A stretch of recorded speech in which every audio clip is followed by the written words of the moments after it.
प्रिय विद्यार्थियों, मैं स्नेहवता देवी, सहायक आचार्य, राजकीय विधि महाविद्यालय कोटा से, और आप सभी का राजकीय विधि महाविद्यालय कोटा के YouTube चैनल में हार्दिक स्वागत एवं अभिनंदन।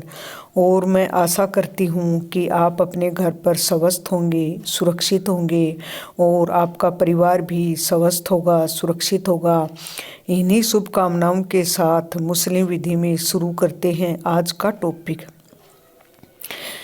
विद्यार्थियों, पिछले टॉपिक में अपन ने पढ़ा था मुस्लिम विधि के अंतर्गत विवाह है, विवाह के आवश्यक तत्व। मुस्लिम विवाह है एक सिविल संविदा है, मुस्लिम विवाह की प्रकृति, उसके उद्देश्य। आज पढ़ेंगे मुस्लिम विवाहों के प्रकार। वैधता के आधार पर मुस्लिम विवाह के प्रकार। तो यदि वैधता के आधार पर देखते हैं तो मुस्लिम विवाहों को 3 प्रकार होते हैं। मुस्लिम विवाहों को कितने भागों में बांटा गया है? 3 प्रकार के होते हैं। एक तो वोइड, शून्य, जिसको मुस्लिम विधि के अंतर्गत बातिल बोलते हैं। दूसरा अनियमित, इर्रेगुलर, जिसको अमान्य और फासिद विवाह बोलते हैं। तीसरा मान्य, सही विवाह है। तो वैधता के आधार पर विवाह 3 प्रकार के हो गए। एक तो वोइड, इर्रेगुलर और वैलिड, शून्य, अनियमित और मान्य। अब देखते हैं कि जो शून्य विवाह हैं वो किस किस कारण से हैं। तो शून्य विवाह को यदि अपन ने पिछली वीडियो में पढ़े थे, विवाह के आवश्यक तत्व, जिसके अंतर्गत था कि निरपेक्ष असमर्थता, पूर्ण असमर्थता, जिसके अंतर्गत विवाह संबंधी, रक्त संबंधी, धात्रे संबंध। तो जो निरपेक्ष असमर्थता वाले पक्षकारों द्वारा जो विवाह किया जाते हैं, जैसे रक्त संबंध है, विवाहिक संबंध है, धात्रे संबंध है, इसके कारण जो भी विवाह होते हैं वो शून्य होते हैं। और ऐसे जो भी विवाहों का कोई किसी भी प्रकार का वैधानिक प्रभाव नहीं होता है। ये जो विवाह शून्य होते हैं ये निम्न हैं, जैसे कि रक्त संबंध के कारण निषिद्ध विवाह है, जैसे माता पुत्री बहन से किया गया विवाह है। और वैवाहिक संबंध के कारण निषिद्ध हुआ, जैसे पत्नी की माता, पुत्री पिता या पुत्र की पत्नी से किया गया विवाह है। धात्रे संबंध के कारण निषिद्ध विवाह है, दूसरे की पत्नी से विवाह है। और ऐसे व्यक्तियों के बीच भी पुनर्विवाह है जिनका विवाह विच्छेद 13 तलाक द्वारा हो चुका है और जो कि वैध उनके अंतर्गत अवरोध है वो दूर नहीं हुआ है।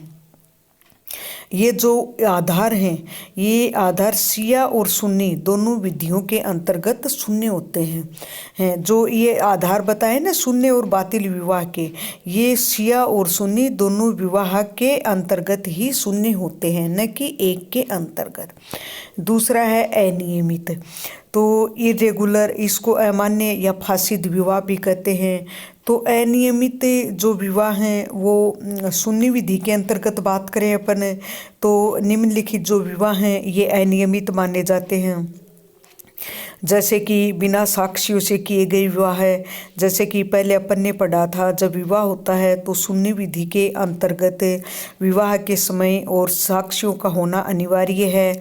कोई भी स्वस्तित हो, व्यवसक हो, एक मुस्लिम पुरुष का या 2 स्त्री या दोनों मुस्लिम पुरुष, मतलब एक मुस्लिम पुरुष का होना अनिवार्य है। तो बिना साक्षियों के लिए यदि विवाह किया जाता है तो वो अमान्य होगा। फिर यदि मुस्लिम विधि के अंतर्गत 4 पत्नियों तक विवाह होता है तो वो वैध होता है।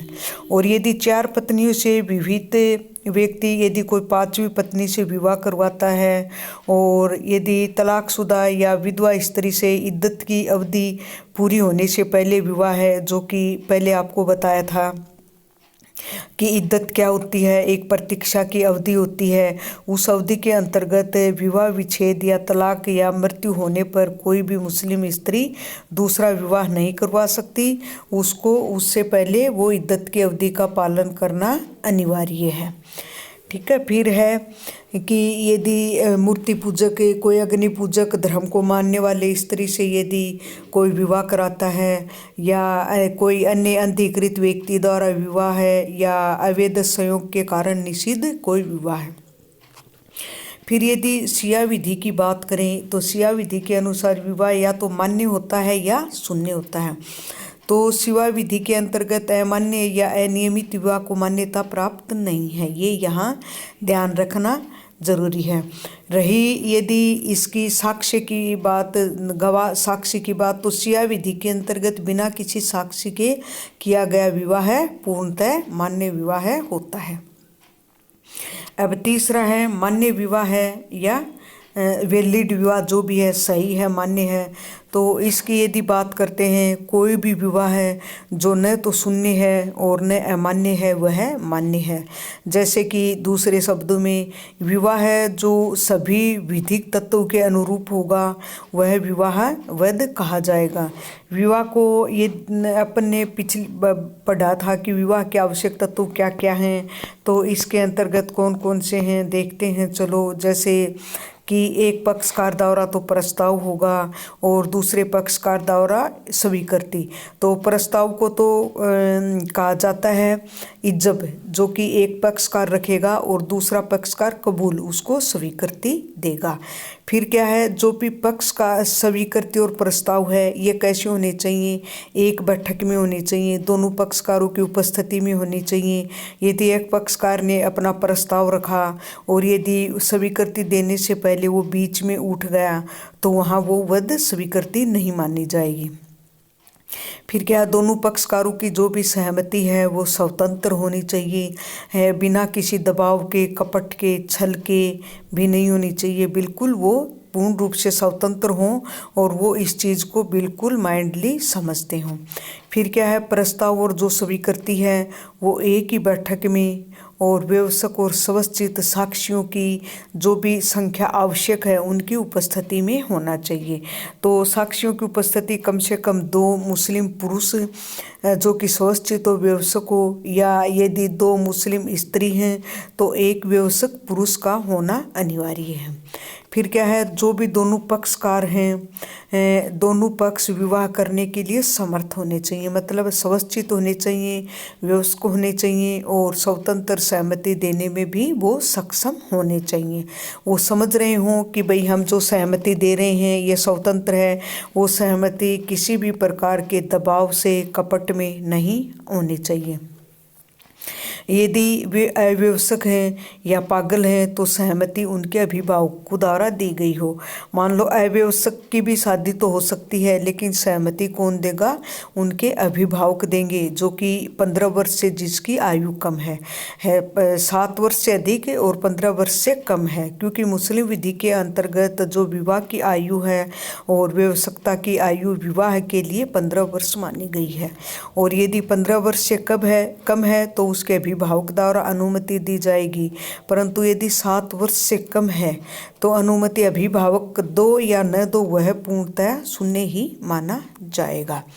फिर क्या है, जो कि विवाह के पक्षकार हैं, तो विवाह के पक्षकार हैं रक्त संबंध हैं, विवाह संबंध है, धातरे से संबंधित नहीं होने चाहिए।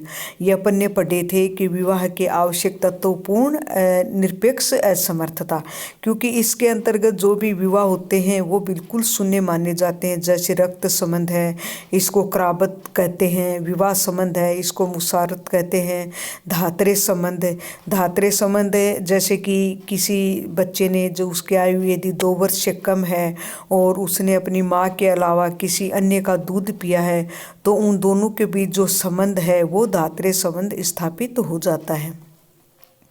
तो जो विवाह के पक्षकार हैं वो रक्त संबंध, विवाह संबंध या धातरे संबंध संबंधित नहीं होने चाहिए, अथवा किसी अन्य पुरुष या महिला की पत्नी या पति की परिस्थिति में भी वो नहीं होने चाहिए।